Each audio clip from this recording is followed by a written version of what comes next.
Tate was quiet for a moment, thinking about the rules of their relationship. Then softer, almost thoughtful, "It works enough, I think. It keeps him here," he added silently. "It keeps him close, that's what matters." I shook my head slightly. "You don't get it." "No," Tate said, and this time there was something different in his voice, not frustration, not anger, something more honest. "You don't get it." I still did that. "If you're happy," he continued, quieter now, his hand shifting slightly against me, grounding, "you don't leave. If you don't leave, nothing changes. So the solution to maintain your presence is to make you happy." Simple, linear, uncomplicated in his mind. That's how you solve it, Tate thought. You remove the reason he'd go. I let out a slow breath, feeling the weight of that logic settle in. "And if I'm not happy because of things," I asked, "what then?"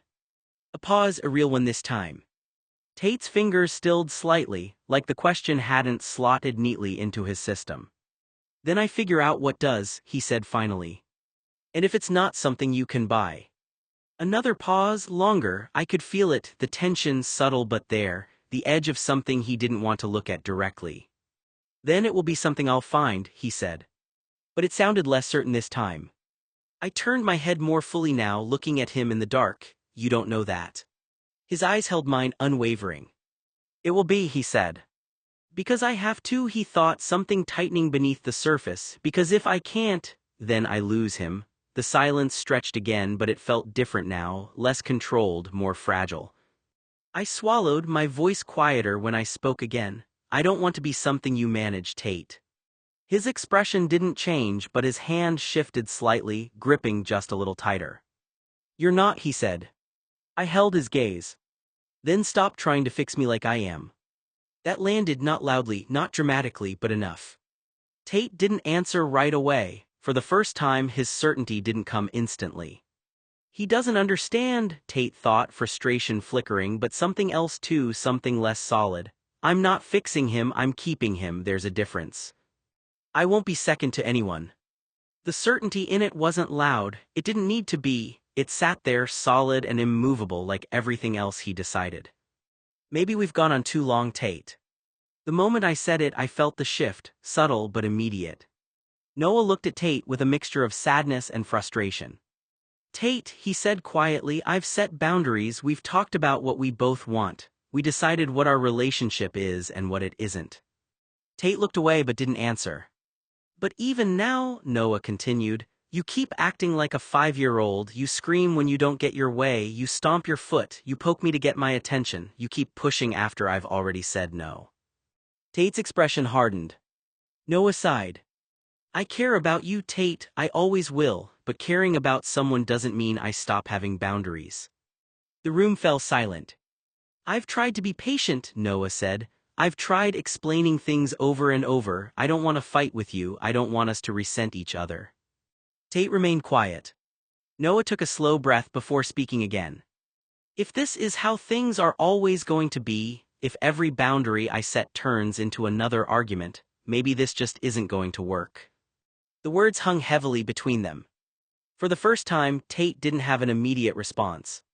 He simply stood there, realizing Noah wasn't angry, he was exhausted. "Maybe we need to grow beyond us." Silence, then his arms tightened around me, not sharply but enough to make my breath hitch for a second. The moment Noah quietly admitted that perhaps their relationship had lasted too long and that it might be time for it to end, something inside Tate snapped.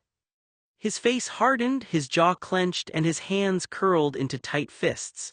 Every muscle in his body screamed with rage, not at Noah but at the unbearable thought of losing him.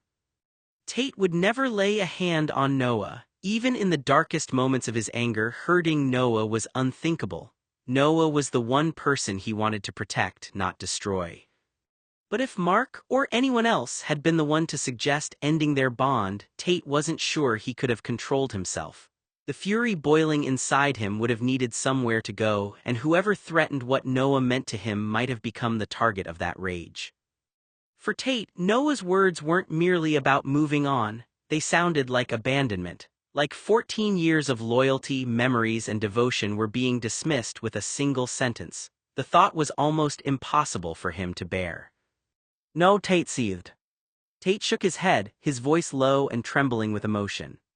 If you ever leave me, I'll throw the worst tantrum you've ever seen. Trust me, you don't want to see it.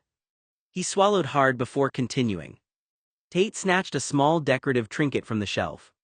For a split second he stared at it, his jaw clenched. Then in a burst of anger, he hurled it across the room. The object struck the wall with a sharp crack before exploding into pieces that scattered across the floor. Silence followed. Tiny fragments lay everywhere. Tate's chest rose and fell as he stared at the mess. That's a preview, he said, his voice trembling with anger and desperation. A preview of what happens if you leave. Noah didn't answer. Tate took a slow step toward him. If you walk away, you're going to see the worst version of me. His hands curled into fists. I'll be immature, petty, overly demanding, and unmanageably jealous. He gave a bitter laugh. You'll be out on a date with some attractive person, Tate said with a dark scowl, and I'll show up standing by your table just to glare at them. He folded his arms. I'll accuse your friends of trying to steal you away from me. I'll call them homewreckers. Tate took another step closer, his frustration boiling over. And I'll steal your mattress so you can't sleep alone. He frowned stubbornly. If I don't get 8 hours of sleep, then you're not getting 8 hours of sleep either. A humorless smile flickered across his face. I can be really petty. By now, Tate was standing so close that only a centimeter separated his face from Noah's. Noah stared back in complete shock, unsure whether Tate was joking, venting, or making a genuine threat to sabotage his life. Tate, Noah said quietly, hardly believing what he was hearing. For a long moment, neither of them moved. The silence between them was heavy as Noah searched Tate's face, realizing just how deeply Tate's fear of being left had twisted into possessiveness and desperation. I'll probably do every annoying thing I can think of. His confidence wavered for just a moment.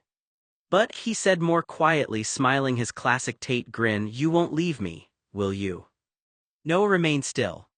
Tate searched his face anxiously. You wouldn't, he whispered, you wouldn't dare leave me, would you? The room fell silent again. The shattered trinket remained scattered across the floor, while Noah looked at Tate with a mixture of sadness and concern, recognizing that beneath the angry words was someone deeply afraid of being abandoned. Neither of them spoke for several long moments as the weight of the moment settled over the room. Tate stepped forward and placed both hands gently against Noah's chest, silently imploring his oldest companion not to leave. His eyes searched Noah's face, filled with desperation and the fear of being left behind. Why would you want to be anywhere else, Tate pleaded softly, when you could be here, in my warm bed? He looked around the dorm room before locking eyes with Noah. My mother saw one of my worst ones after you left to house sit before graduation. I destroyed the living room, my bedroom, and the bathroom. I completely lost control. So if you walk away from me now, this dorm room won't survive. It'll look like it collapsed into the floor below. For a moment, the room fell silent. Tate wasn't trying to threaten Noah, he was trying, in the only way he knew, to express how terrified he was of being abandoned. Noah's mouth fell open in disbelief. Tate, you can't destroy your dorm room, you'll get expelled from Brown. Do you really want that on your record? I don't care, Tate shot back. If you leave, you'll be responsible for me getting expelled from Brown. Do you want that on your conscience? No, Noah's voice turned firm. Don't put that on me, your choices are your responsibility. Tate glared at him, saying nothing. You are not going to throw a tantrum, Noah continued. You're 18 years old, start acting like it. If you're angry, then talk to me. Don't destroy things, and don't blame me for decisions you make. For the first time since the argument began, Tate hesitated. Noah wasn't backing down, and the certainty in his voice left Tate with no easy response. Tate scowled. I want what I want, he huffed. And if I don't get what I want the way I want it, the moment I want it, whenever I want it, as long as I want it, I'll make everyone on this floor miserable. I'll annoy every last person here until they finally give me what I want. He fixed Noah with a stubborn glare. And you know exactly what I want. The entire time he spoke, Tate punctuated nearly every sentence by stomping his foot like a spoiled 5-year-old throwing a tantrum. Noah let out a weary sigh. I know what you want. A jealous Tate pointed toward Tate's bed, and Noah's eyes followed the gesture. Now get your butt in bed. Tate didn't budge. He folded his arms, lifted his chin, and glared at Noah, silently daring him to challenge his defiance. If Noah hadn't understood Tate's arrested emotional development, the outburst might have seemed threatening. Instead, all he saw was an 18-year-old whose emotions had momentarily regressed to those of a stubborn child. The dramatic foot-stomping and exaggerated pout made the whole performance look almost comical. Against his better judgment, Noah found it oddly endearing, even as he refused to give in to Tate's demands. Noah couldn't help remembering some of Tate's most stubborn moments from when they were children. Growing up with every comfort money could buy, Tate had rarely learned to wait patiently or consider other people's feelings when he wanted something. If he wanted something, he expected it immediately, and being told no had never come easily to him. Those memories flashed through Noah's mind as adult Tate suddenly placed both hands on his shoulders and firmly guided him back onto the couch before he could leave. "If you leave," Tate said, his voice low and unwavering, "I'll come find you." Noah stared at him in disbelief. "And then I'll crawl into bed next to you just so I can sleep." Tate shook his head. "You've made me dependent on sleeping next to you. Taking that away now would be cruel." His eyes never left Noah's. "So get back in bed." He paused. "And keep me warm." Noah searched Tate's face for even the smallest hint of a smile, some indication that this was another one of Tate's dramatic jokes. There was none. Tate's expression was completely serious. His jaw was set. His eyes were unwavering, silently daring Noah to disobey him or challenge what he just said. Noah remained seated, stunned into silence, realizing that Tate wasn't teasing or exaggerating. Whatever fear or desperation was driving him, Tate genuinely believed what he was saying, and that realization unsettled Noah more than the words themselves. Tate stepped closer until there was barely any space between them. He lifted a finger and poked Noah squarely in the chest. Another poke. I love. Another. You. With each word, Noah instinctively took another step backward until the backs of his knees bumped against the bed, and he sat down. Tate stood over him. "It's cold outside," he said. "It's December, I want warmth." He pointed at Noah. "You." Another pause. "Your job is to keep me warm." He folded his arms. "To flatter me with your personality, your talents, your company." His voice remained calm, almost matter-of-fact. "All I ask is that you stay here." He shrugged. "I don't ask anything else of you." Then his expression darkened. "But for some reason, for the past 8 months, you either can't or won't follow the rules." Noah frowned. "The rules?" Tate nodded. "I agreed to all this talk about boundaries because I knew it would keep you here." Noah stared at him. "What are you talking about?" Tate sighed impatiently. "I flattered you with the idea of creating boundaries because I knew that's what you needed to hear." His eyes remained fixed on Noah. "It was the only way you'd stay." The realization slowly settled over Noah. His expression shifted from confusion to disbelief. "You mean?" He shook his head. "You only agreed to the boundaries so I wouldn't leave." Without the slightest hesitation, Tate answered. "Of course." Noah blinked. "You never intended to respect them." Tate gave a small, unapologetic shrug. "I was humoring you. I'd honor the spirit of those rules if I want you to stay." The words hung in the room like a weight. Noah looked at Tate in stunned silence, realizing that the agreement he had believed was built on mutual respect had, in Tate's mind, been nothing more than a strategy to keep him from walking away. Tate folded his arms, his expression unwavering as he continued. "I'm a rich boy," he said matter-of-factly. "I decide what I'm doing and who I allow in here." He gestured around the room. "All I'd have to do is make one phone call, and you'd be out of this dorm room and standing out in the cold." Noah's expression hardened, but he remained silent. Tate gave a humorless smile. "I actually thought it was funny." He shook his head. "A poor boy like you making demands, calling them boundaries or whatever you want to call those things." He let out a quiet laugh. "I thought it was amusing." Noah stared at him in disbelief. Just that, no hesitation, no space for interpretation. "I can't sleep without you here." His voice dropped lower, closer, his forehead brushing lightly against the back of my neck. He's trying to leave, Tate thought, something cold slipping under his calm. He's already halfway out, fix it, lock it down, don't let him go further. If you refuse to stay, he continued, quieter now but more dangerous in its certainty, to sleep next to me. His grip tightened again just slightly. I'll find where you sleep, he said, and I'll slip into your bed once you fall asleep. The words landed heavier than anything else he'd said. Not a threat, a promise. I exhaled slowly, staring into the dark, my mind catching up to what he'd just admitted so plainly. He wouldn't stop, I realized, he actually wouldn't. You hear yourself, I asked quietly. Yes. No shame, no hesitation. That's not normal, Tate. I don't care. The answer came instantly. Normal doesn't matter if he stays, Tate thought. Nothing matters unless he stays. I shifted slightly under his hold, but he didn't let go. He adjusted with me like he always did, maintaining the contact, maintaining the position. You're not giving me a choice, I said. I am, he replied. I almost laughed at that, but there was no humor in it. That's not a choice. It is, he said again, softer now, like that somehow made it true. You can go wherever you want, see whoever you want. A pause. Just come back each night. The words lingered, simple, but loaded with everything else he'd already said. I closed my eyes briefly. He thinks that's reasonable, I thought. He thinks that's freedom. And if I don't, I asked. There it was again, that pause, that small fracture in his certainty where something sharper lived. His arm tightened, not enough to hurt, but enough to make the answer clear before he even said it. You will. I went still because it wasn't confidence, it wasn't trust, it was inevitable. He won't leave, Tate told himself, holding on to the thought like it was fact. He can't, not really, not from me. I stared into the dark, feeling the weight of him, the weight of everything he was saying, without seeing it for what it was.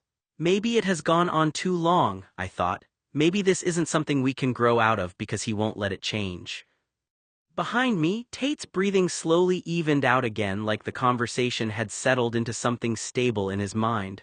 Like he'd said what needed to be said. I felt something shift in me then, something sharper, almost reckless. Tate continued as though he were explaining something perfectly reasonable. I'm very fair. He began packing slowly. I allow you to have friends. I let you spend time with people your own age because I understand that's something most people need. He shrugged. Most people want a whole circle of friends. He pointed to himself. I'm the exception. Stopping in front of Noah again, Tate spoke with quiet certainty. I chose you to be my companion. His voice remained calm, almost businesslike. In return, you stay here. He pointed toward the bedroom. You sleep in my bed, you keep me warm, we have interesting conversations, and you make sure there's no competition for your attention or your affection. He held Noah's gaze. That's all I've ever asked. The room fell silent. Finally Noah spoke. Tate. His voice was steady. You're talking about me as though I'm something you own. For the first time, Tate hesitated. Noah slowly stood. I'm your buddy, he said, not your possession. You don't get to decide who I spend time with, who I care about, or where I sleep. Tate's jaw tightened. If you give me anything less than what I want, he began, frustration creeping into his voice, I'm going to be angry. Noah didn't flinch. I know, he replied quietly, but your anger doesn't give you the right to control my choices. The words hung between them, exposing just how differently the two men viewed their relationship. Noah's eyes widened, his heart pounding as Tate's laughter filled the room.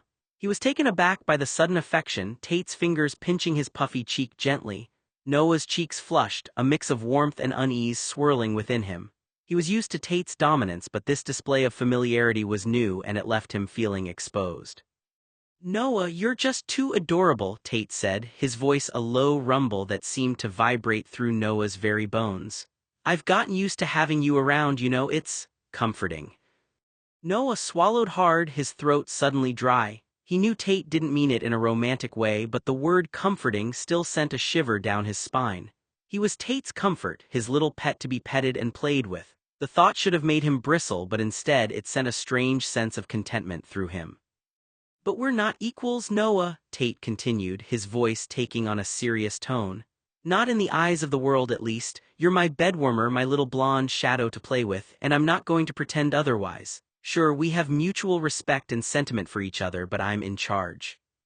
Noah's breath hitched, but he didn't pull away. Instead, he found himself nodding, accepting Tate's words for what they were. He knew their dynamic was unconventional, but it was theirs, and he was okay with that.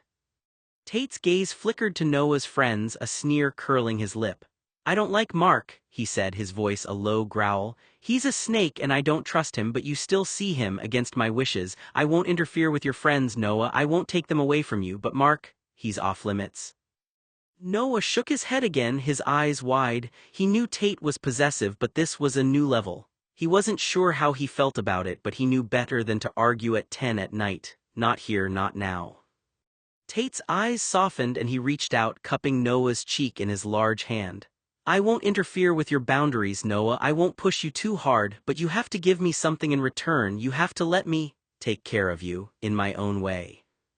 Noah's heart pounded in his chest. He knew what Tate meant, he knew what Tate wanted, and he found himself nodding, giving his silent consent. Tate's lips curled into a smile, and before Noah could react, Tate had climbed onto the bed, straddling him. Noah's eyes widened, his body tensing as Tate settled himself comfortably on top of him.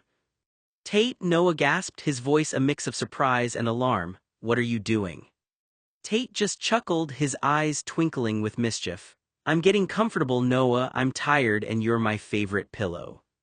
Noah's mouth opened and closed, but no words came out. He was shocked, surprised, and strangely content. He could feel Tate's weight on him, his warmth seeping into him. It was strange, but it felt right. Tate yawned, his breath hot against Noah's neck. Good night, Noe, he murmured, his voice already sleepy. Tomorrow you'll wake up and do as you're told, and I only ask for one thing in return. Noah's heart skipped a beat. He knew what Tate wanted, he knew what he was asking for, and he found himself nodding, his body relaxing beneath Tate's weight. Good night, Tate, Noah whispered, his voice barely audible. He closed his eyes, his mind racing but his body content. He didn't know what tomorrow would bring, but he knew one thing for sure. He was Tate's and Tate was his, and that was enough for now. Noah slowly shook his head as he listened to Tate's breathing grow slower. Within minutes, Tate had drifted off to sleep as though nothing had happened. Noah stared into the darkness. He should have known. Tate's immediate acceptance of the idea of boundaries had been some kind of ploy, or perhaps, Noah realized, it hadn't been acceptance at all. The more he thought about it, the more he began to understand. Tate wasn't rejecting Noah's boundaries because he saw himself as manipulative or controlling. In his own mind, he genuinely couldn't understand why they were necessary. His childhood had been anything but ordinary. As the wealthiest boy in Los Angeles, Tate had grown up in a world where obstacles had a way of disappearing. If he wanted something, someone usually found a way to make it happen. Waiting wasn't a skill he'd been taught, and hearing the word no had been so rare that, when it finally happened, it felt almost incomprehensible to him. Persistence had always worked. If one approach failed, he tried another. If someone refused him, he bargained. If bargaining didn't work, he argued. And if arguing failed, he simply refused to give up. To Tate, wanting something meant continuing until he got it. Noah let out a quiet sigh. That didn't excuse the way Tate treated his boundaries, but it did help explain why Tate seemed so bewildered whenever Noah insisted on having them. To Noah, boundaries were an expression of trust and mutual respect.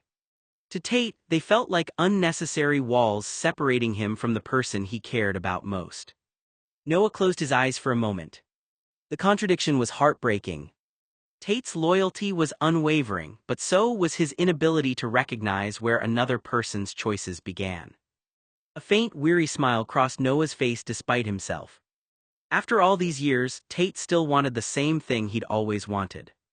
A stubborn, opinionated, mouthy blonde who challenged him, argued with him, and somehow never disappeared from his life. Noah had always been that person. The problem was that Noah needed Tate to understand something he had never truly learned growing up. Caring deeply about someone didn't mean you got to ignore their boundaries. Noah, trapped beneath Tate's heavy frame, squirmed uncomfortably. He could feel his ribs beginning to protest and he needed to breathe. So with a mischievous glint in his eye, he decided to take matters into his own hands. He started to tickle Tate's sides, giggling softly as Tate squirmed in his sleep. Tate's eyes fluttered open, a sleepy smile spreading across his face.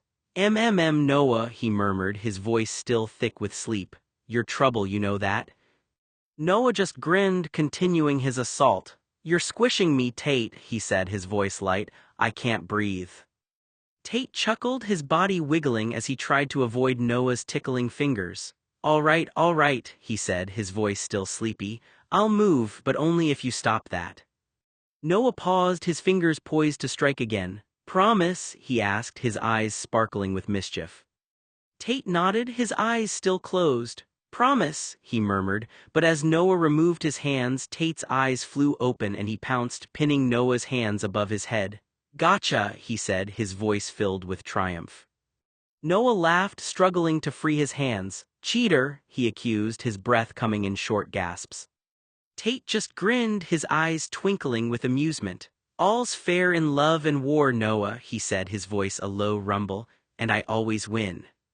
Noah huffed, his body relaxing as he gave up the struggle. Fine, he said, his voice a grumble. You win for now. Tate laughed, releasing Noah's hands and rolling onto his back. He stretched, his body long and lean, before turning to face Noah. You're trouble, Noah, he said, his voice soft. But you're my trouble, and I wouldn't have it any other way. Noah smiled, his heart fluttering at Tate's words. He knew Tate didn't mean it in a romantic way, but it still made him feel special. He was Tate's and Tate was his, and that was enough for now. But as Tate settled back down, his eyes closing and his breathing evening out, Noah couldn't help but feel a sense of unease. Tate was in trouble and he knew it, but he also knew that he was in too deep to turn back now. He was addicted to Tate's presence, to his touch, to his dominance, and he didn't know if he wanted to be saved, not from this, not from Tate. So, with a sigh, Noah closed his eyes and settled in, his body relaxing as he drifted off to sleep. He didn't know what tomorrow would bring, but he knew one thing for sure. He was Tate's and Tate was his, and that was enough for now. Tate woke up with the sun streaming through the window, his body still half draped over Noah's. He stretched, his muscles popping and cracking, before leaning down and nuzzling Noah's neck. Noah was still asleep, his body warm and soft beneath Tate's. Tate smiled, his eyes gleaming with mischief. He had an idea. He stuck out his tongue, long and wet, and licked a stripe up Noah's neck. Noah jolted awake, his body convulsing as he let out a scream. You, Tate, stop it, he shrieked, his voice filled with laughter and disgust. Tate just chuckled, his tongue darting out again to lick Noah's cheek. Good morning, Fido, Noah giggled, his voice filled with amusement. Noah laughed, swatting at Tate's head. Stop it, Tate, he said, his voice a giggle. That's gross and I'm sleeping. Tate just grinned, his eyes twinkling with mischief. Licking is morning kisses, Noah, he said, his voice soft. You're my little master to play with and lick. Tuition is due in the next 30 days, Noah said, climbing out of bed while keeping his voice steady. Mark asked me about helping me cover the bill for next semester in the spring. The moment Mark's name left his mouth, the atmosphere in the room shifted. Tate's entire body went rigid. It wasn't gradual, it was instant, like a switch had been flipped somewhere behind his eyes. His jaw tightened, shoulders locking in place as he slowly set whatever he was holding down. Mark, Tate repeated flatly. Noah watched him carefully. It's just financial help, Noah added, nothing more. Tate didn't respond right away. Instead, he stared at the floor as if processing something he already disliked before hearing it confirmed. Then he looked up. No. Noah blinked. What do you mean by no? Tate's voice stayed controlled, but the tension underneath it was obvious. I mean no, you're not taking money from him. That's not your decision to make, Noah said evenly. A beat of silence passed. Tate exhaled sharply through his nose, like he was trying to keep himself composed. It becomes my decision, he said, when it affects you. No, it doesn't, Noah replied. Their eyes held. The air between them tightened again, familiar now, the same pattern circling back in a different shape. Noah lowered his voice slightly. I'm not asking for permission, Tate, I'm telling you what's happening. Tate's expression flickered, something between frustration and disbelief. You always do that, he muttered. You act like everything is already decided. No, Noah said, I'm acting like my life is mine. That landed harder than anything else. Tate didn't answer immediately. When he finally did, his voice was quieter. And him, he asked, you trust him that much? Noah didn't look away. I trust that I don't need your approval to make choices about my future. Silence settled again, thicker this time, less explosive but more unsettled, like something had just shifted under their feet and neither of them was sure what it meant yet. Noah held Tate's gaze for a moment longer than necessary, calm and steady. There was no hesitation in him now, not the way there used to be. Tate noticed it immediately. Something had shifted. Noah wasn't asking anymore, he wasn't negotiating, he wasn't waiting for Tate to approve or react or soften.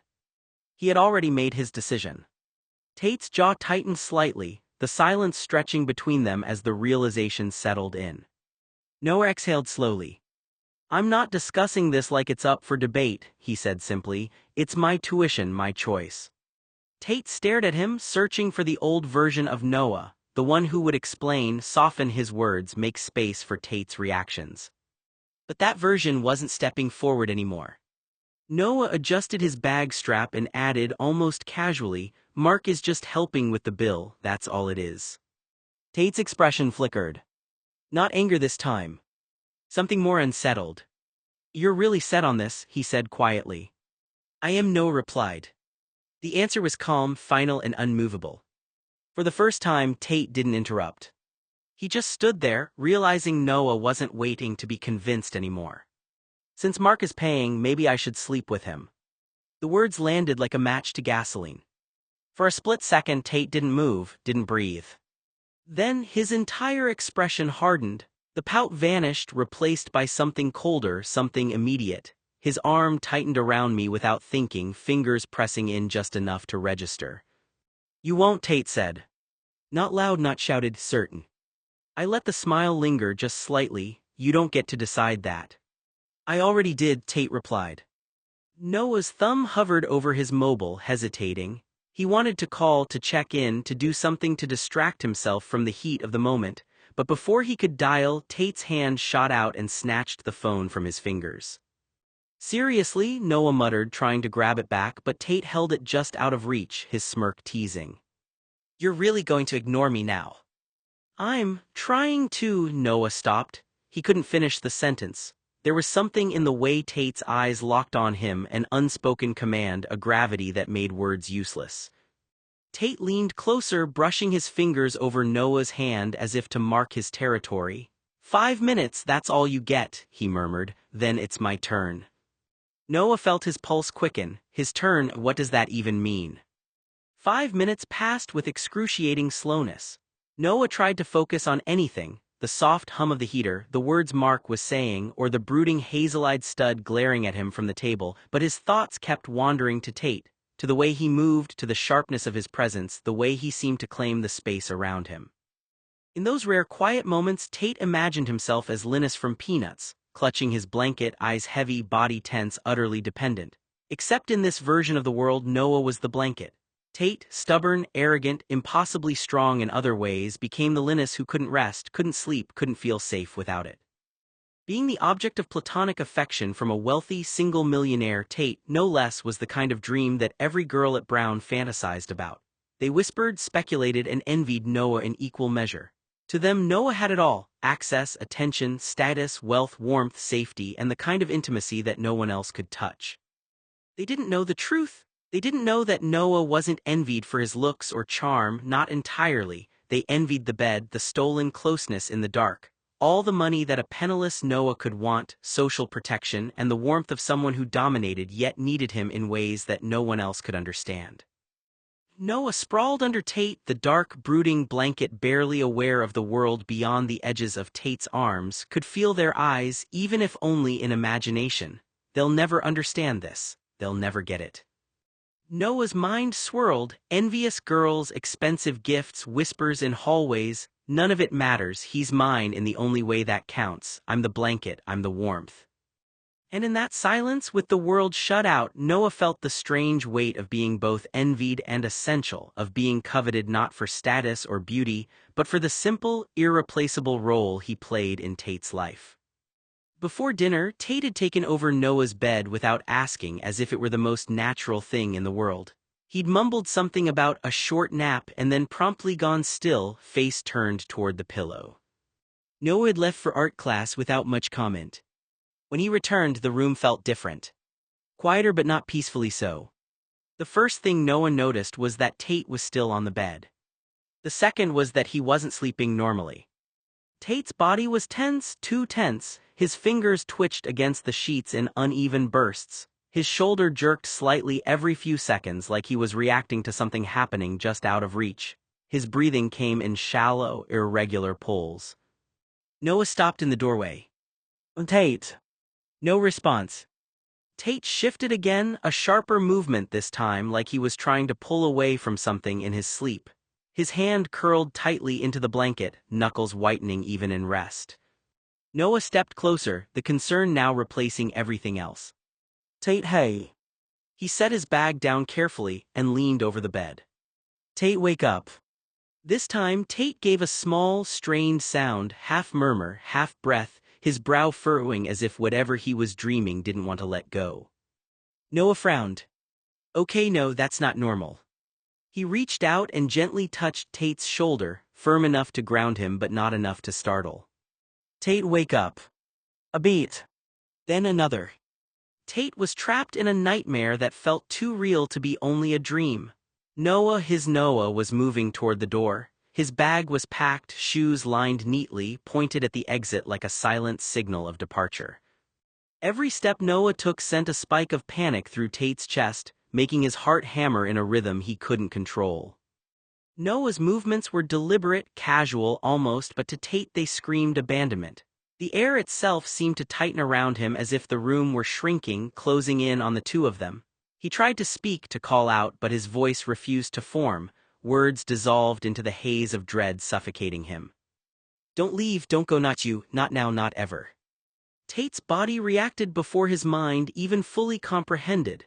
Hands shot out, grabbing at nothing, clinging to the space where Noah's body should be. The panic clawed at him like fire, a raw, jagged edge that threatened to consume everything rational inside him. He couldn't bear it. The thought of losing Noah, of him walking away, of choosing anyone else, of stepping into a life where Tate had no control, no presence, no claim, felt apocalyptic. This wasn't just fear, it was terror. The kind that made him thrash, that made his chest burn, that made him desperate to hold on to the one thing keeping him tethered to sanity: Noah. Even in a nightmare, Tate couldn't accept the idea that Noah could leave. Even in sleep, his obsession, his love, his fear of loss ruled him entirely. I'll do anything," Tate rasped, voice cracking. I'll change, whatever you want, just don't let anyone take your attention away, please, Noah, I'm begging you, don't let him, I can't." Noah stayed still beneath him, feeling the raw, all-consuming obsession, the panic and jealousy that made Tate shake against him. This wasn't a play. It wasn't teasing. It was the storm of a man who loved fiercely, who feared losing control over the only person who mattered, whose body and mind were tethered to Noah's in ways that were suffocating, consuming, and terrifyingly absolute. Tate's lips pressed against my neck, trembling, whispering my name in broken, desperate gasps. "Please, Noah, don't go near him, don't think about Mark, I can't." His words became jagged, fragmented. His chest heaved violently and his hands dug into the mattress beside me, fingers trembling uncontrollably. I could feel the panic radiating off him like heat, thick, suffocating, a storm threatening to break through. Please, Noah, I'll do anything, I'll be anything, just stay." His voice cracked, breaking mid-word. Then suddenly his body stiffened in a way that made my stomach drop. His limbs twitched erratically, spasms rippling through his arms and legs. His jaw clenched tightly, his head pressed hard into my neck, and I realized with a sharp, sinking panic that he was having a seizure. "No, Tate!" I shouted, heart hammering. I tried to shift under him carefully, pressing my hands against his back and shoulders to steady him, but he was rigid, every muscle locked in trembling tension. His breathing came in shallow, ragged gasps punctuated with bursts of desperate, incoherent pleas. Noah, don't leave, don't go near him. I pressed myself against him, murmuring his name, trying to anchor him to bring him back from the edge. Tate, breathe with me, just breathe, I'm right here, I'm not going anywhere, you're okay, I've got you. His eyes fluttered beneath tightly shut lids, wild and unfocused. His chest heaved in ragged spasms against mine, head jerking slightly as the tremors moved through him. The raw intensity of his obsession and panic had literally overtaken his body. The growls and desperate whispers had turned into broken, strained cries, alternating with gasps for air. Please, Noah, I can't lose you, he whimpered, voice hoarse and trembling. His arms twitched against mine, gripping and releasing the mattress in chaotic, uncontrollable motions. I held him as best as I could, letting him press his entire stormy weight against me, murmuring steady reassurances. Tate's eyes opened as the hazel-eyed stud hadn't a clue where he was. You're safe, Noah whispered again, pressing a hand lightly to his back, feeling the tremors ripple under my fingers. I'm here, I'm not leaving, nothing's going to happen, breathe with me, just focus on my voice. Slowly, almost imperceptibly, the tension began to ease. The spasms became less violent, his growls and gasps softened into shuddering whispers. I held him close, my own heart racing, knowing that the storm inside him, the obsessive, jealous, terrified storm, was still raging beneath the surface, but for now he was anchored. Tears slid down my cheeks as I murmured his name over and over, feeling the weight of his panic, the depth of his obsession, the terrifying intensity of his need. I'm right here, I'm not leaving, breathe, just breathe with me, I've got you. His body trembled against mine long after the worst of Tate's seizure had passed, each shaky breath a reminder of how close the storm had come to overtaking him completely. I could feel the raw edges of his obsession, still coiled like a tightly wound spring beneath the surface, but for now he was mine, tethered to me not by control, but by the fragile thread of trust and presence I offered him. Tate's trembling intensified, his body twisting unnaturally as the seizure spiraled beyond his control. His growls and desperate whispers turned into incoherent gasps, and then suddenly, he went still. My heart leapt into my throat. His head slumped against my chest, limbs slackening. Tate, don't die, Tate, I shouted, panic clawing at my chest. His body had gone limp, the storm of obsession and jealousy replaced by frightening unconsciousness. My hands shook as I pressed against him, trying to feel for a pulse, for any sign of life. He was breathing, but uneven, shallow, ragged. And then I saw it, a streak of blood on his lips, bright and unmistakable, his tongue. He'd bitten it hard during the seizure, the raw, metallic taste of blood stinging my senses. My stomach dropped.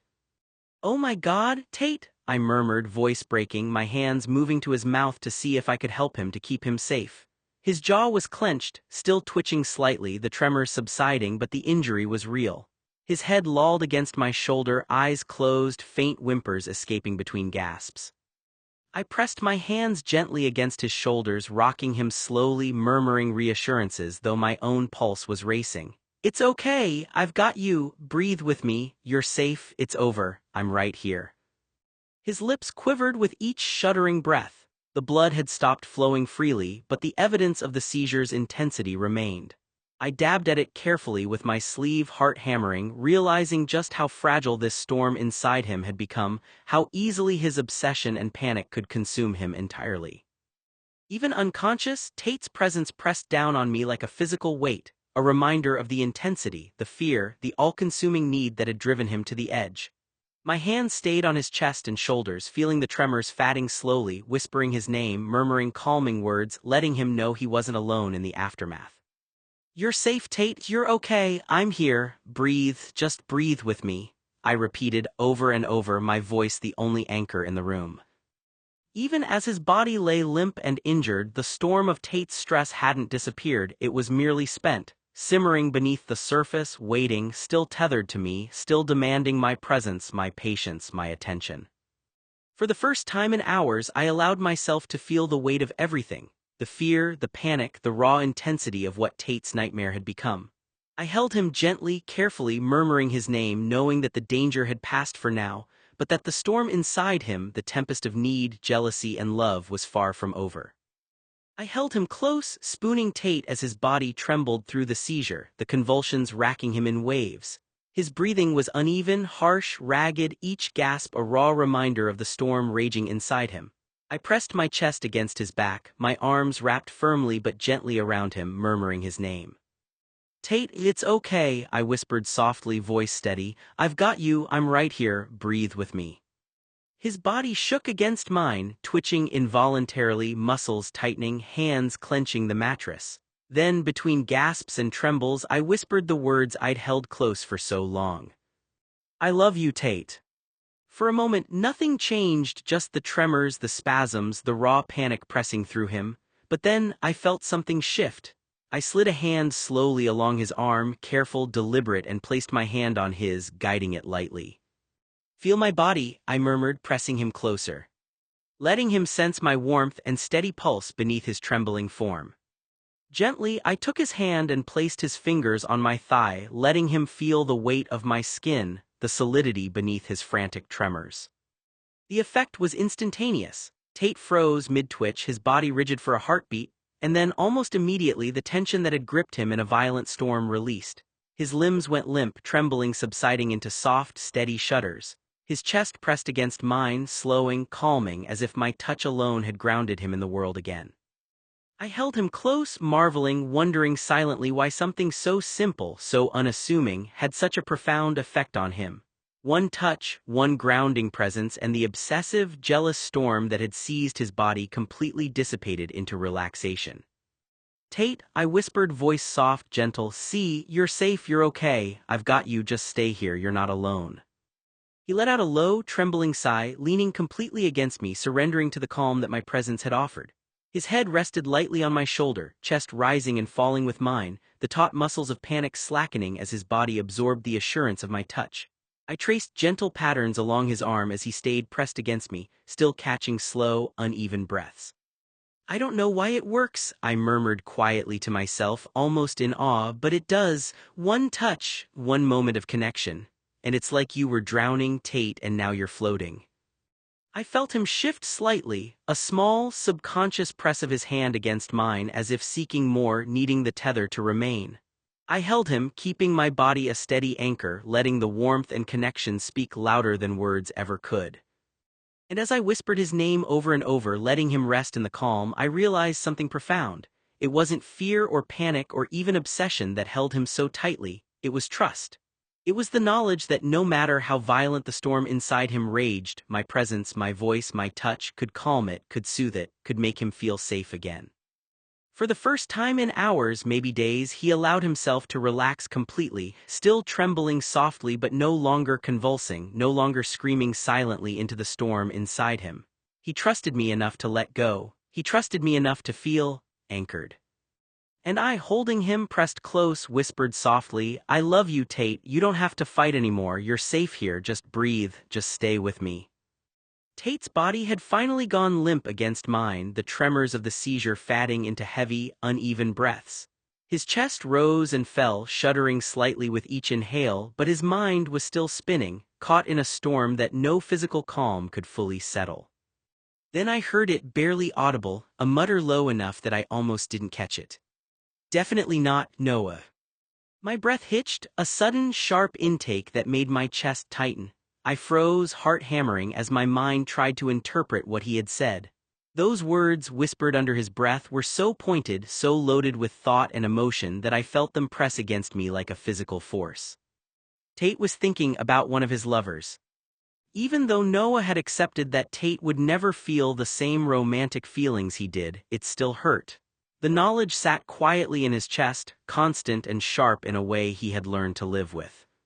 But there was no room for it right now. Noah's arms were wrapped firmly around Tate, holding him steady, helping him through the seizure as best he could. Everything else faded into the background, jealousy, disappointment, longing, replaced by focus and urgency. Tate, meanwhile, wasn't thinking about Noah at all in that moment. His mind was elsewhere, tangled in fragments of someone from his past, an ex-lover, someone Noah had never met and knew almost nothing about. A woman, maybe, someone real, someone vivid in Tate's memory but entirely unknown to Noah. And that was its own kind of ache. Noah couldn't be jealous of her properly, not really. Jealousy needed a face, a presence, something to hold onto, but she was only an absence, someone who existed in Tate's past, untouchable and undefined. So all Noah could do was stay there, hold him steady, and wait for the moment to pass. Noah had tried to stay open-minded.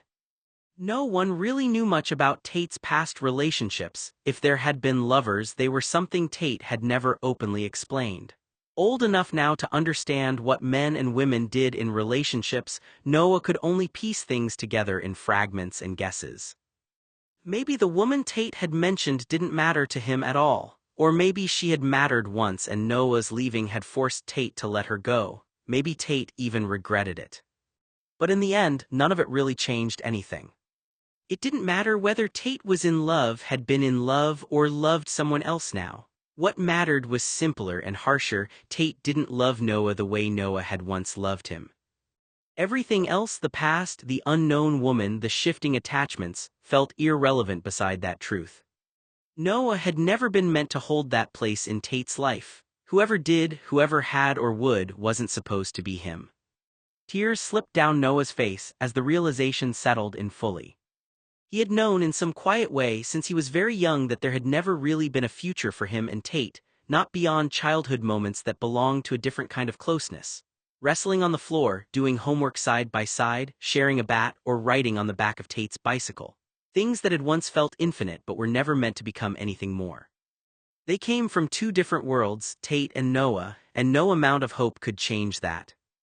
Noah had accepted it, or at least learned to live beside it. If it wasn't now, then it would be in a few years anyway. Tate would meet someone else, a girl, maybe, and build a life that didn't include this in-between space they had shared. And Noah, if he was lucky, he might still be there in the background of that life called Uncle Noah one day, someone safe and distant and familiar. And if he wasn't, then he would simply fade into what people become when they were never meant to stay. Noah could feel the subtle tension returning to his body, a faint tightening in the way his fingers flexed even as his arms rested loosely across my chest. His mind was still racing, still spiraling with obsession, jealousy, and fear, but now it had split focus. Part of him clung to me, tethered to my presence, my warmth, my voice, and part of him, the part he couldn't fully control or suppress, was focused on someone else. Someone he loved, someone who existed outside the fragile, suffocating orbit he had created around me. I swallowed hard, my own chest tightening as I tried to process it. His obsessive, controlling, jealous energy, what had driven him into panic and seizure, was still there, simmering just beneath the surface. And yet this whispered acknowledgement of another person in his mind made everything feel precarious, like a storm held together by the thinnest thread. I pressed a gentle hand to his shoulder, tracing slow, grounding circles, murmuring softly, "Tate, it's okay, I'm here, you're with me now, just breathe, just stay with me." His lips twitched, a faint murmur of something else slipping past consciousness. He didn't answer, didn't even open his eyes, but the whisper echoed in my mind, definitely not Noah. My heart twisted, not in fear of losing him entirely, but at the stark clarity that his mind could still wander, still hold pieces of someone else even as his body leaned on me, clung to me, needed me.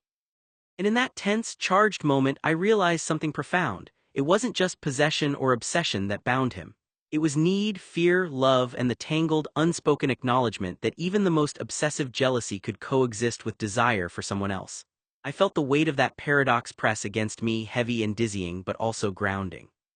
I whispered again, softly, insistently, letting my voice anchor him, "It's just us now, Tate. Just breathe, just stay here with me, you're safe, I've got you."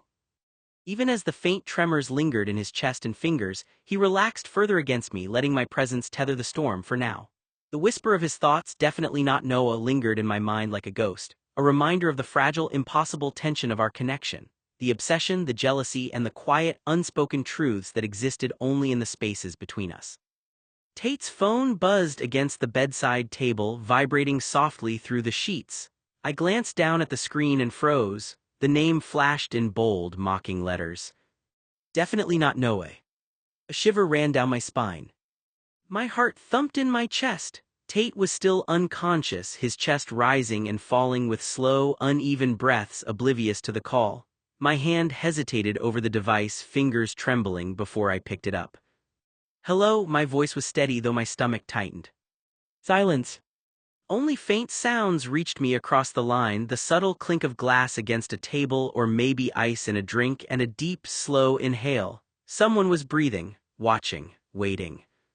"Hello," I repeated, my voice sharper this time. "Who is this?" A pause, another inhale, slow, deliberate. My pulse raced. My eyes flicked to Tate, still unconscious, the weight of his jealousy and obsession pressing in on me, and I realized the absurdity of the situation. Here I was, holding the line for someone I didn't even know, while Tate lay completely unaware, his mind tangled in dreams and panic I couldn't reach. "This is Noah," I said cautiously, trying to anchor myself in reality. "Who is this?"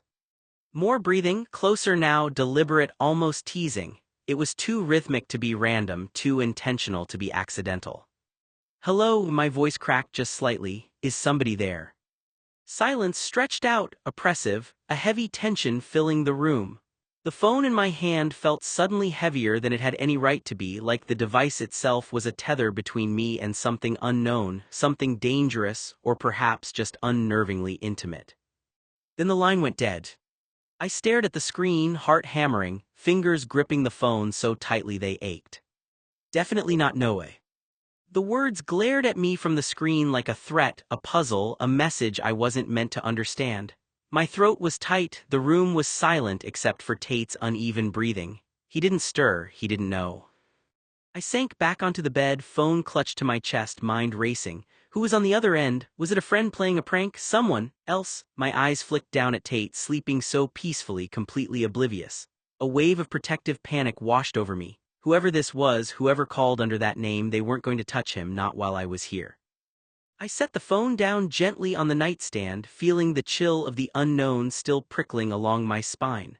My hand hovered over him, brushing lightly across his shoulder, trying to anchor myself, to remind him, even in unconsciousness, that I was here, that I could handle the storm. But even as I did, a part of me couldn't shake the image of that name flashing on the screen, the sound of breathing over the line, the eerie pause that stretched too long. It was a reminder, there were things in Tate's world and his obsessions that I didn't understand. And that even while he slept, the ghosts of his jealousy and secrets could reach across the room and brush against me. I curled slightly around him, still tense, still alert, whispering softly, almost to myself, "Who was that, and why? Why did they call like that?" The question hung in the air, unanswered. Tate stirred slightly, a low murmur escaping his lips, and my chest tightened. Whatever had just happened, whatever the call had been, it wasn't over, not for me, not for him, not for the fragile storm we were both tangled in. I sat there on the edge of the bed, the phone still in my hand, staring at the screen. "Definitely not Noah." The words seemed to mock me in bold, impersonal certainty, like someone, or something, knew exactly what they were doing. Tate lay beside me, chest rising and falling with shallow, uneven breaths, still unconscious from the seizure. I wanted to focus on him, to ground myself in the reality of his presence, but my eyes kept flicking back to the phone. Who had called? Why that name? And why did it feel like a warning, a claim, a whisper meant only for me? Tate's cell phone rang again, the same number, the same stubborn insistence that refused to fade into the background. Noah stared at the screen, his chest tightening, a quiet dread settling in before he even touched it. It felt deliberate now, not random, not accidental. The kind of call that didn't stop because it wasn't meant to. After a moment he answered, lifting the phone slowly to his ear, careful not to make a sound. He didn't even breathe at first, as if silence could keep him hidden. "Definitely not Noah." For a few long seconds there was nothing, just the faint static hum of an open line, proof that someone was there. Then quietly a sound broke through, glass brushing against lips, a soft hollow clink, ice shifting, liquid moving. Noah's brow tightened as he listened to the slow, controlled swallow on the other end. Whoever it was, they weren't distracted, they weren't fumbling, they were calm, too calm, and they made no effort to speak. Noah's grip on the phone tightened. The silence stretched, thick and unnatural, pressing against his ears until it almost hurt. Then came movement. Footsteps, measured, unhurried, echoing through what sounded like a wide hallway. Each step was distinct, sharp against a hard floor, carrying a strange weight as if the caller wanted to be heard. Noah strained to pick up anything else, voices, a door opening, distant music, but there was nothing, just those footsteps and the emptiness surrounding them.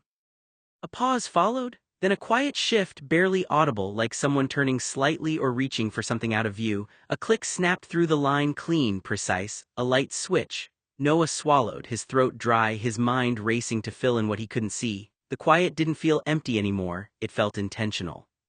Then suddenly, a harsh metallic cranking noise tore through the silence. It was abrupt, jarring enough to make Noah flinch, followed instantly by the violent rush of water bursting from a showerhead. The sound flooded the call, loud and consuming, echoing off the tile so sharply it felt like it was happening right beside him. The steady roar filled every gap, leaving no space for anything else.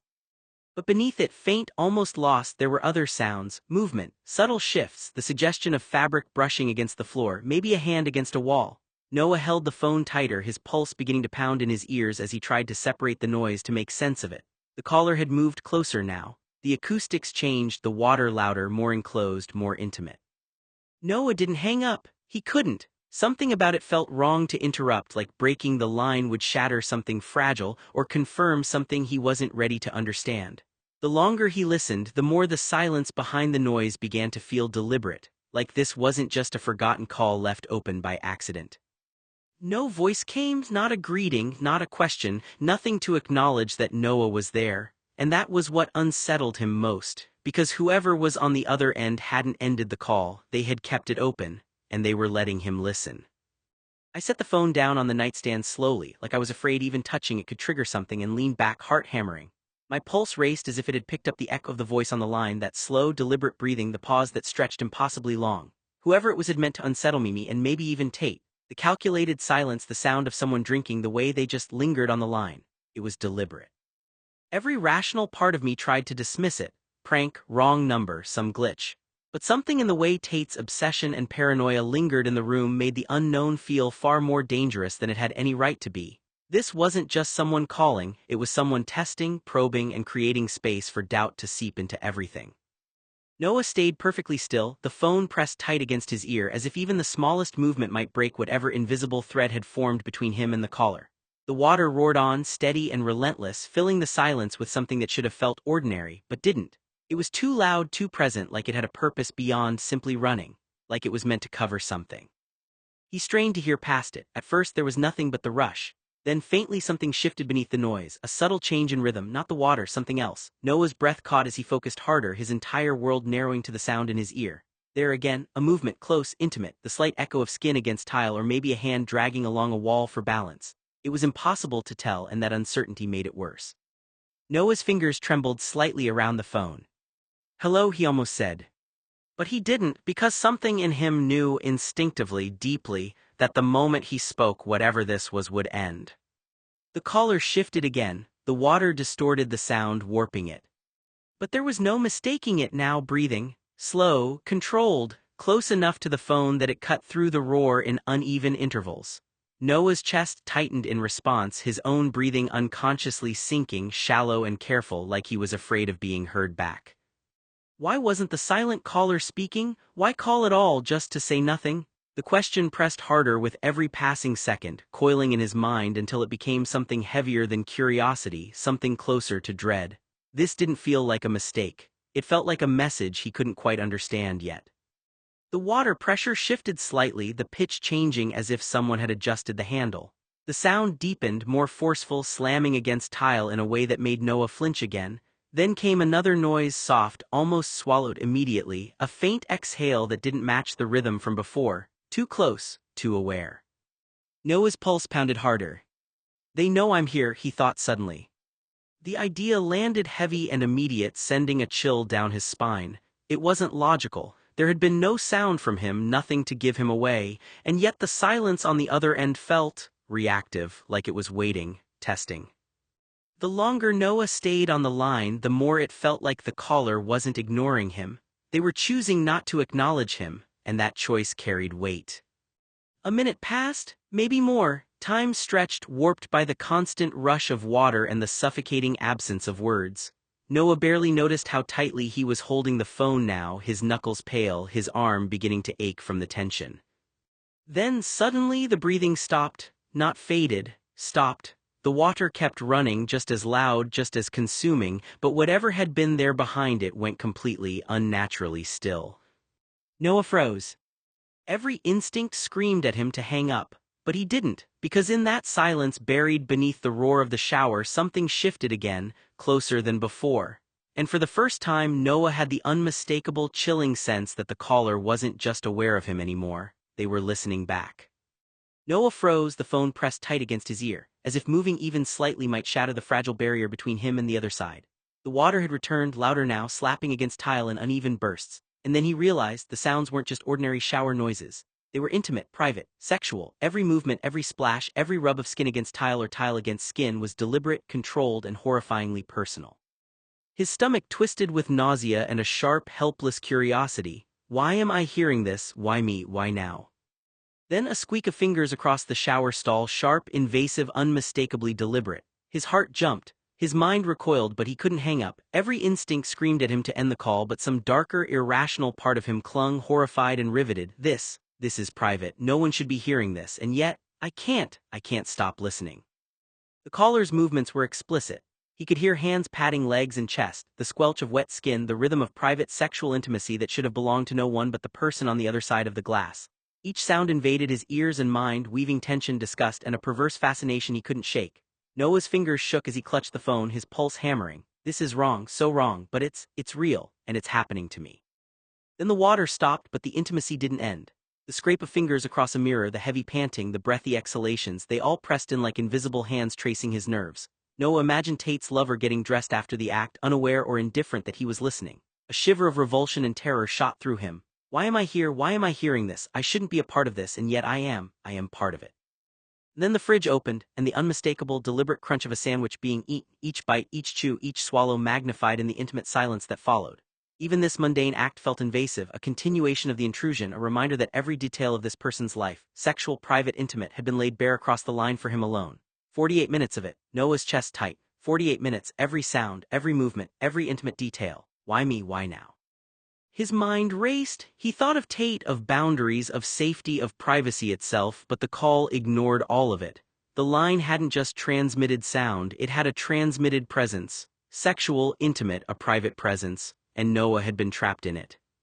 Finally, after 54 minutes, the line went dead. No warning, no click, just sudden silence. The echo of sexual intimacy, of private movements, lingered in his mind, haunting every nerve. Noah's hands shook, his chest ached. His mind refused to let go. It's over, but is it really over? Was any of it even meant to reach me?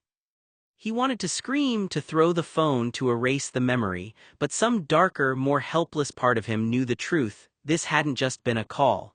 It had been an intrusion into the most private, intimate, sexual act of someone else's life. And somehow, impossibly, it had marked him. He would never forget it, and he knew deep down that it could return. I glanced down at Tate. Even unconscious, he looked tense, as if he could feel it too. His jaw twitched slightly, fingers flexing as if reacting to the unseen presence. I pressed a hand gently to his chest, murmuring softly, "It's okay, I've got you, you're safe." But even as I spoke, a shiver ran down my spine. The name on the screen was readable, and I noticed it. Definitely not Noah. It hung there like a threat. It was a puzzle I didn't have the pieces to solve, yet it demanded attention. I imagined Tate waking up to see it, already prone to jealousy, paranoia, obsession, and suddenly the room would feel like a trap.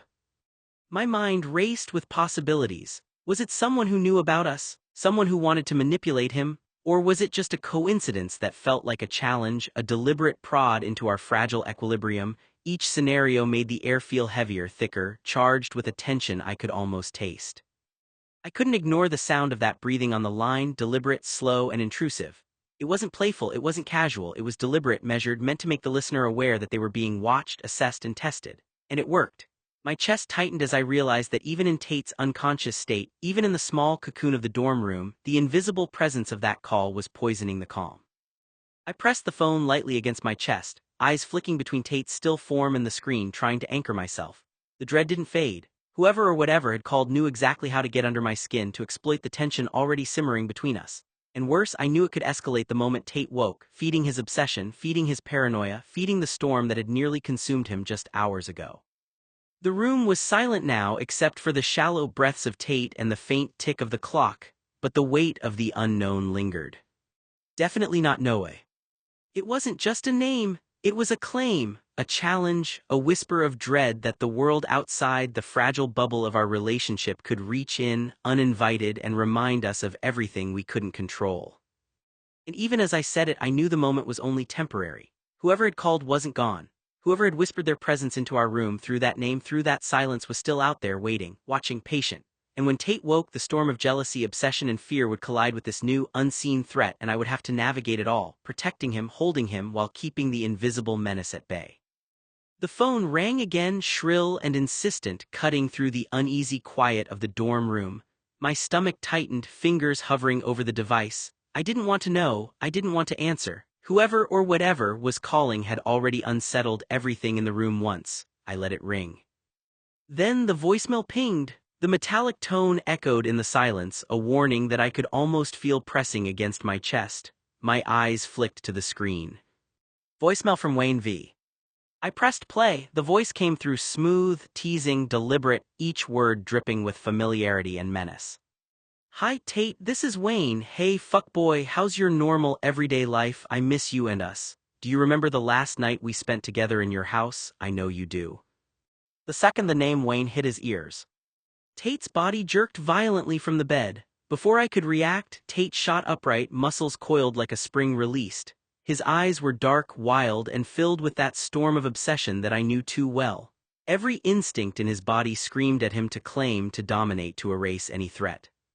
He slammed the phone down against the nightstand, cutting the message off mid-sentence with a metallic crack. His hands moved with urgent fury as he hit buttons, deleted the voicemail entirely, and then slammed the phone back onto the charger so hard it rattled across the surface.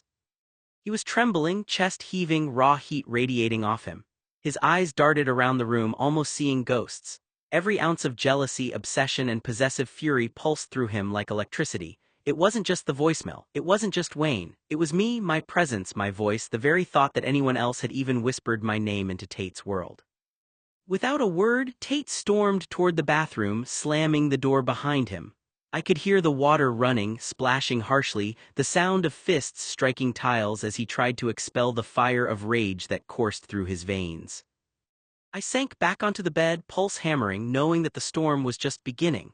The voicemail had been erased, the name silenced, yet the fire inside Tate burned brighter than ever. He didn't need the words anymore. He had imagined everything that Wayne had insinuated, and now his mind would run wild, spiraling into jealousy, obsession, and rage. Tate did not take showers ever, but today he was for some reason. The dorm felt smaller, hotter as I pressed my hands to my chest. I didn't dare move, I didn't dare speak. I could only watch, heart hammering, as the storm of Tate's obsession built to its full, violent potential. And I knew one thing with certainty. Whatever came next, I would have to navigate it carefully, holding him while he raged, grounding him while his mind threatened to pull him, and me, into chaos. I remember how Tate had reacted to Wayne's call. I had never seen Tate move so fast across the room as he did the moment Wayne's voice started coming through the phone. It was like something inside him snapped, a wire in his brain short-circuiting with raw, immediate panic. I watched him the entire time as he ended the voicemail abruptly, fingers slamming the screen with a force that made me flinch. He had deleted the message like it was radioactive, like it was some hidden secret he'd spent years trying to bury, or like the way a man would react if his wife had accidentally clicked on one of his secret private porn videos. Every motion radiated desperation, obsession, and that sharp, possessive edge I knew all too well. The water ran almost immediately, hot and loud, steam curling into the air, masking whatever storm was raging inside him. He was taking a shower, a long, deliberate shower, something he never did like this, something I'd never seen him do without reason. I pressed myself against the edge of the bed, holding my breath, watching the door, trying to understand what I'd just witnessed, trying to piece together the logic or illogic of his reaction. When he finally emerged, wrapped in a towel, he didn't look at me, didn't speak. He left the dorm room entirely, slamming the door softly behind him but leaving an echo that hung in the air, thick and unsettling. I stayed still, my hands clutching my knees, heart hammering. His absence left a strange, tangible tension in the room, like the calm after a storm, but before the debris has settled. I tried to make sense of it. Why the shower? Why the sudden, violent deletion? Maybe Wayne wasn't just a name, maybe he was an old bully, someone who knew secrets Tate had spent years hiding, someone who had power over him once and might still. The thought made my stomach knot. Or maybe it wasn't about Wayne at all, maybe it was about me. About what Wayne represented, the idea that Tate could be wanted by someone else, that my attention could shift, that someone else could intrude on the carefully controlled world Tate had built around me. His reaction wasn't rational, it was obsessive, possessive, fiery, and terrifying. I sank lower on the bed, hugging my knees, trying to steady my breath. Even in his absence, the air felt charged, tight, heavy with the invisible storm he carried with him everywhere. Tate had left the room, but he hadn't left me, not really. His presence lingered like a shadow, a pulse beneath my skin, a reminder that when he returned or when he finally spoke, the hurricane of his jealousy and obsession would hit, and there would be no escaping it. I didn't move, I didn't speak. I only waited, heart-hammering, for the next act in the quiet, obsessive drama that Tate had made of both our lives. He's careful with me, gentle in a way he never used to be. 3 months ago, Noah made new friends in the first week at Brown. Jack, Susie, Anna, and Bree were art students, but Andrew was a psychology major. They were loud, expressive, and opinionated in the best way. His friends sketched on napkins at lunch and argued about color theory like it was life or death. Noah fit with them instantly, which surprises me more than it should. Art class had been a lot of fun during the first semester. That was where Noah met 4 of his 5 friends. Anna was the first to speak, her voice warm and commanding in a way that immediately made Noah feel included. "Hey, you must be Noah, I've heard about you. Wait until you see the studio, we spend half our lives there." Jack, tall and lanky, offered a grin. "I hope you can draw or at least pretend well, we don't tolerate mediocrity." Susie, quieter but radiating a calm confidence, held out her hand. "I can show you the campus's best routes if you want, trust me, shortcuts here are survival." And then there was Andrew. He smiled politely, but the way his eyes followed Noah as he moved through the room was different, observing, calculating, almost like he already knew everything about Noah's life before Noah did. "I'm Andrew," he said in a voice smooth but precise. "Psychology major, I tend to notice things, patterns." Noah nodded, smiling politely, but a faint shiver ran down his spine. There was something about Andrew's gaze, something that felt sharp, and for the first time he felt the kind of self-awareness that made him second-guess his every movement. And then there was Tate. Even in the corner of his mind, Tate existed, not here yet, not in the dorm, but as a shadow that had followed Noah for years. The thought of him made Noah's stomach tight. Tate had always been a storm in his life, charismatic, infuriating, dangerous in subtle ways, and Noah knew without realizing exactly how that Tate would follow him here, that the obsessive, jealous energy would not be confined to the past. For now, though, Noah focused on his new friends. They walked through campus together that first day, laughing, teasing, talking about the studios, the campus cafes, the late-night diner that would become their unofficial headquarters. Noah felt something he hadn't allowed himself to feel in years, a quiet sense of belonging. Anna dragged him into the art building, proudly showing him her work and the space where their hands, minds, and imaginations collided.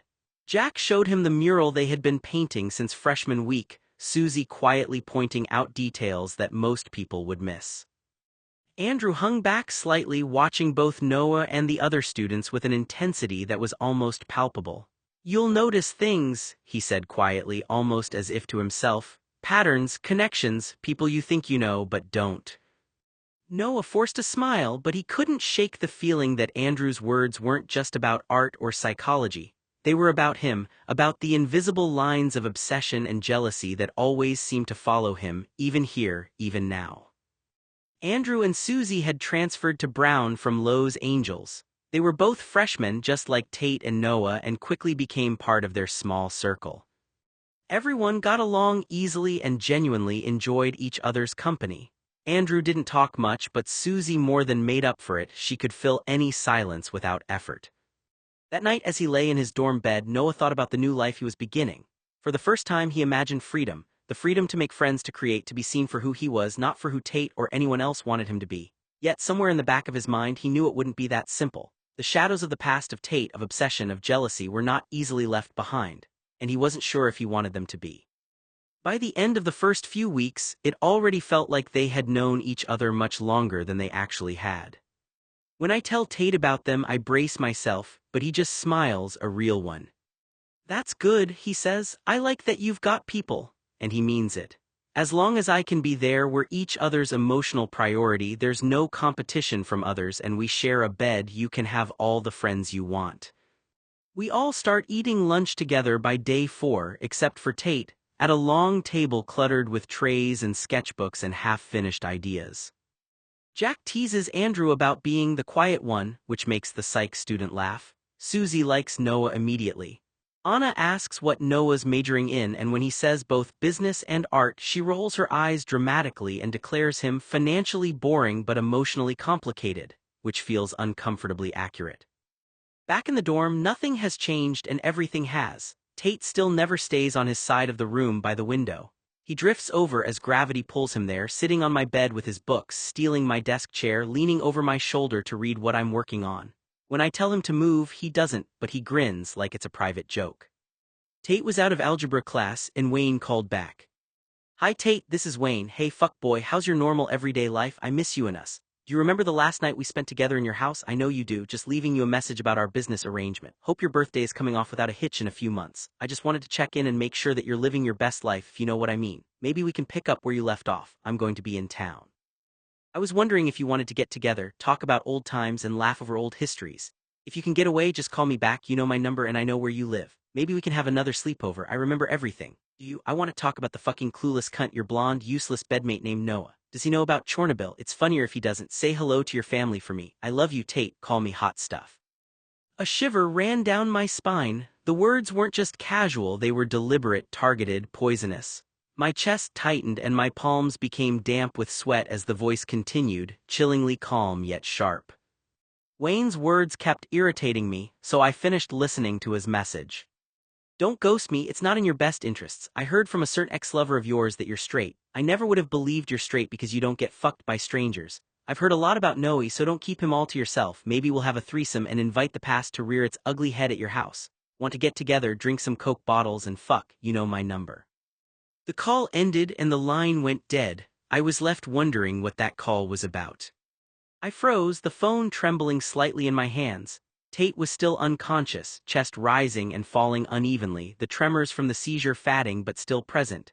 Even asleep, I could feel the storm of his obsessive, jealous energy waiting beneath the surface like coiled wire. Whoever Wayne was, he had just thrown a match into dry kindling.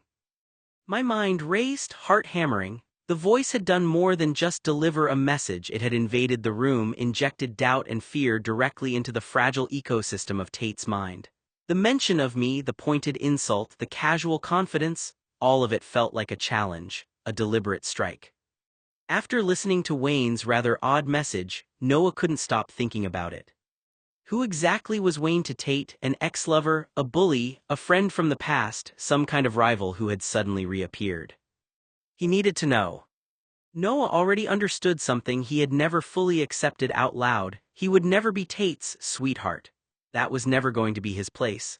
But that didn't stop the doubt from creeping in, because Wayne felt like competition anyway, even if only in a platonic sense, even if it made no logical difference. Jealousy flared in Noah's chest, sharp and unwelcome, and no amount of reasoning seemed to make it go away. A memory surfaced before he could stop it. Years ago, at Tate's parents' house, Noah had been lying in bed beside him when Tate, half asleep, had muttered something under his breath, Wayne's name, spoken like an insult or an expletive. Something like "fucking Wayne," said with irritation rather than explanation. Noah had turned his head slightly. "Who's Wayne?" Tate hadn't answered. He'd only told Noah flatly to turn over and go to sleep. Later, at a dinner party not long after, Noah had tried again, asking who Wayne was. That time, Tate had caught his hand too tight, almost painful, and squeezed it hard enough to shut the question down without words. And just like that, the subject had ended. Noah had never brought it up again, not with Tate, not with anyone. But now, years later, the unanswered question felt heavier than ever. But even as I said it, I could feel the tension in the air, thick and electric. My mind wandered, imagining the storm that would hit once Tate woke. The jealousy, the obsession, the violent, controlling need to dominate. All of it would explode at the mention of Wayne, at the idea of someone else talking about me, mocking me, or, God forbid, thinking they could come between us. The words from the first call still lingered like a shadow, and now the call with Wayne's voice added another layer of threat, another edge of tension, another reminder that the fragile balance in this room could shatter at any moment. Tate and Noah study together most nights, knees brushing, shoulders touching, familiar territory, and when the lights go out, when the room settles into quiet and the world narrows to just breathing and warmth, our closeness hasn't changed at all. He still sleeps near me, still reaches for me in his sleep, still fits like he always has. The difference is this: now he knows it matters, and I lie there in the dark, heart steady but alert, wondering whether this version of us, the careful one, the softened one, is safer or more dangerous than before. Tate didn't meet Noah's friends for a few weeks until mid-October. While Tate rested in the dorm after another one of his seizures, I attended art and composition classes and navigated new friendships on my own. The day after his first major philosophy exam, Susie caught me in the cafeteria, her pencil tapping impatiently on the table. "So, is there anyone special, Noah?" she asked, her eyes flicking between my notebook and me. I hesitated, a small lie curling on the tip of my tongue. "Not really," I said, shrugging, "just busy." She pursed her lips, unconvinced. Later that afternoon, I ran into Anna and Jack near the library steps. Anna's backpack was slung carelessly over one shoulder and Jack was juggling a couple of sketchbooks in his hands. "Hey, have you been hanging out with anyone?" Anna asked, nudging me playfully. I shook my head. "Why does everyone know something I don't?"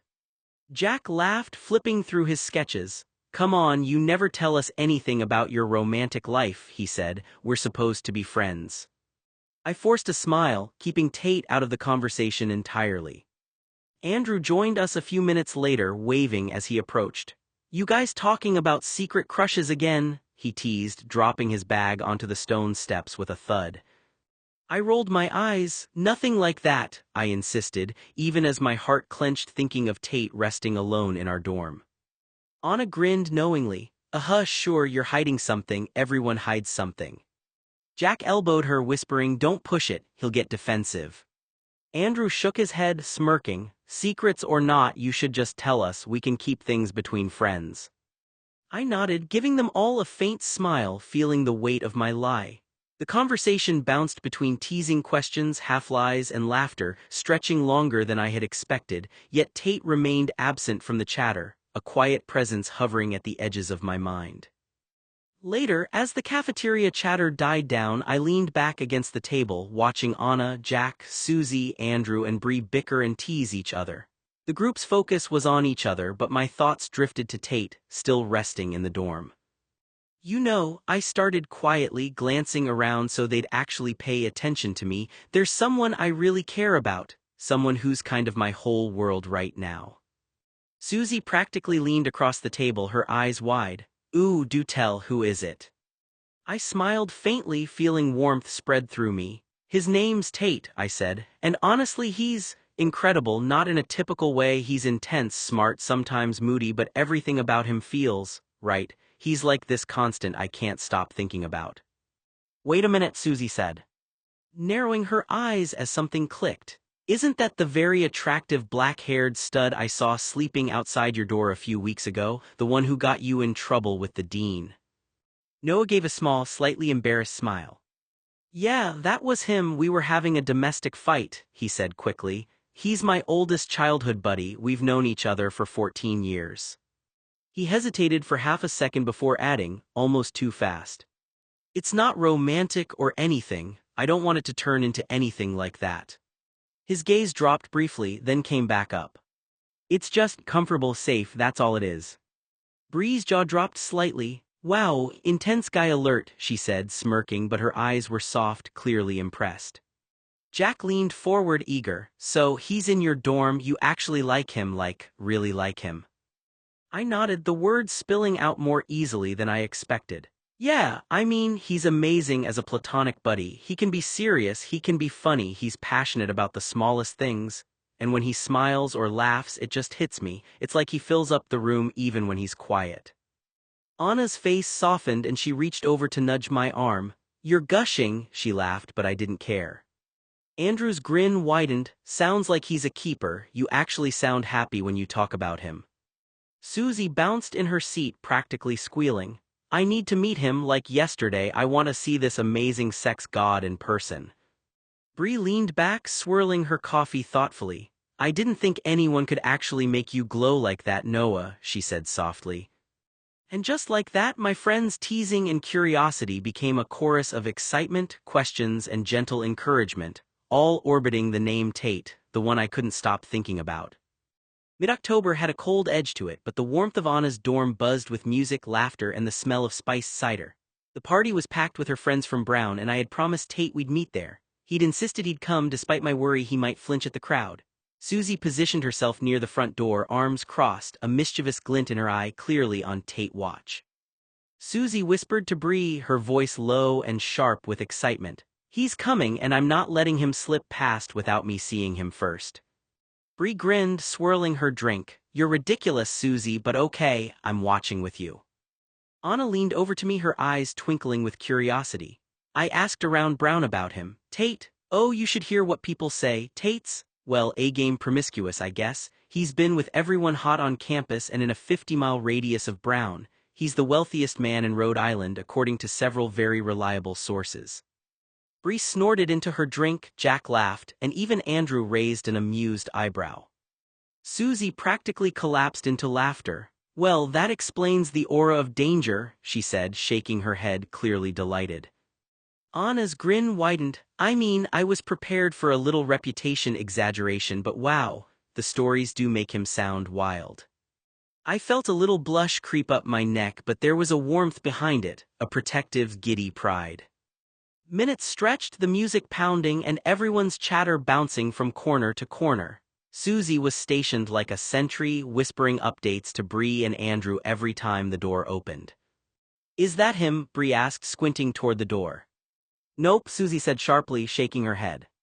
Is he coming? Andrew asked, leaning against the wall. Not yet, Susie replied, lips pressed into a thin line. Exactly at 7:30, Tate arrived. He stepped through the door. Tate's presence instantly shifted the room's energy. Every conversation seemed to pause mid-laugh, people's gaze subtly drawn toward him. He moved like he owned the space without trying, the sort of casual confidence that made heads turn. Anna's eyes widened. That must be him, Susie. Oh my God, he's even hotter than I imagined. Bree gasped softly, yeah, wow. Jack's jaw dropped. Holy, he's unreal. Andrew muttered, leaning back against the wall, I can't, he's so magnetic. Even Susie, ever the vigilant watcher, froze, then whispered, okay, yes, he is unfairly attractive.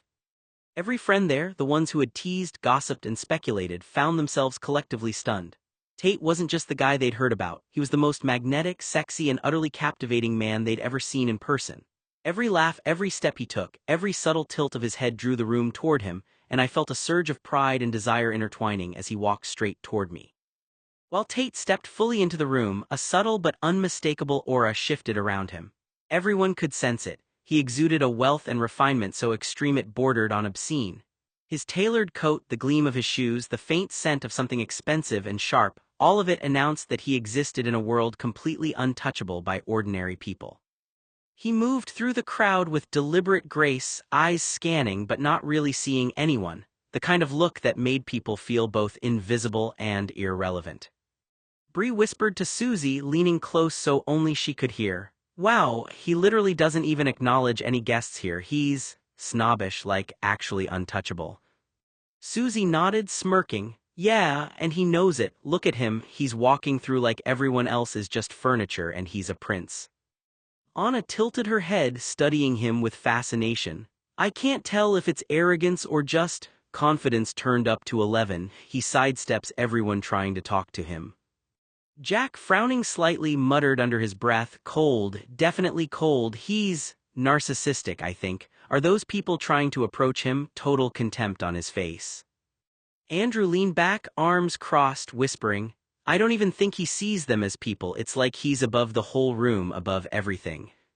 Bree laughed softly, a little incredulous. And yet, I can't stop looking. He's mesmerizing even if he's a total ice prince. Susie giggled, biting her lip. Ice Prince is right. He sidestepped those guys so casually, contempt in every step. It's like watching a movie villain move in real life. Anna sighed, shaking her head. And Noah, you're the one who has to deal with this, guys. Whatever this is, I mean, he's gorgeous, yes, but wow, impossible. Jack's voice softened, a mix of awe and judgment. I don't think he's mean, it's more like he doesn't care at all, emotionless. Cold, narcissistic, yeah, that's the word. He's a machine walking in human form. Andrew glanced around, noting the reactions of other guests, then muttered, everyone's trying to get his attention and failing. He's completely in his own orbit. You can almost feel the gravitational pull of his ego. Bree smirked, I almost admire him for it, almost, but he's terrifying. Susie leaned in again, whispering conspiratorially. I mean, Noah's lucky if he can even survive the aura. Most people wouldn't make it 5 minutes. Anna rolled her eyes but smiled faintly. Lucky, yes, brave, absolutely. Noah's going to have his hands full keeping up with this guy. Jack chuckled quietly. It's like watching someone play chess while everyone else is playing checkers. Every move is calculated, every interaction deliberate. Andrew shook his head, a hint of a grin forming. And yet, despite all that, the room is completely drawn to him. You hate him, but you can't look away. That's some next-level magnetism. Bree laughed, softly shaking her head. Ice Prince, narcissist, untouchable, but still the sexiest guy here. Hands down, I'd climb his body like a tree in less than 3 seconds if he only gave me the slightest little attention. The group fell into a quiet, awed murmur, their judgments bouncing between admiration, fear, and disbelief. Every one of Noah's friends could feel the intoxicating tension Tate brought, and every whispered observation reinforced the truth. He was unlike anyone they'd ever met, simultaneously fascinating and terrifying. Tate's eyes slowly scanned the crowded room, sharp and deliberate, until they landed on Susie's table where Noah sat next to Andrew. The moment Tate's gaze found Noah's, the room seemed to tighten as if the air itself had shifted. Tate began walking toward them, each step measured, sensual, deliberate, an intoxicating rhythm that made heads turn and jaws drop. Some guests whispered under their breath, others openly stared, and one bold guy, caught up in the spectacle, absent-mindedly touched his crotch, utterly mesmerized. The room buzzed with tension, admiration, and barely restrained envy. Bree leaned forward, whispering to Susie and Anna, "Okay, that walk. Did you see that? He's not just walking, he's like an event." Susie giggled, eyes glued to Tate. "An event is right. I'm sorry, but everyone in this room just got obliterated. Look at them drooling. Look at that guy, gross, yes, but wow, that's power." Anna's voice was low, awestruck. "And he's walking straight to Noah, like he owns the entire room and us and Noah and everything." Jack leaned back slightly, shaking his head. "I mean, I've seen confident guys, I've seen attractive guys, but this is a whole different level. The way he moves, he knows exactly what effect he's having." Andrew, seated, glanced nervously as Tate approached. The air was thick with tension, everyone at the table was frozen with anticipation. Then Tate reached them, stopping in front of Noah. His gaze slid over to Andrew, briefly, sharp and dismissive. Noah's heart skipped a beat seeing Tate approach. Tate stopped by Noah, his hands clenching and unclenching at his sides, his chest heaving with ragged breaths. Noah, still caught in Tate's gaze, felt a shiver run down his spine. He could feel the tension radiating off Tate, could see the storm brewing in his eyes.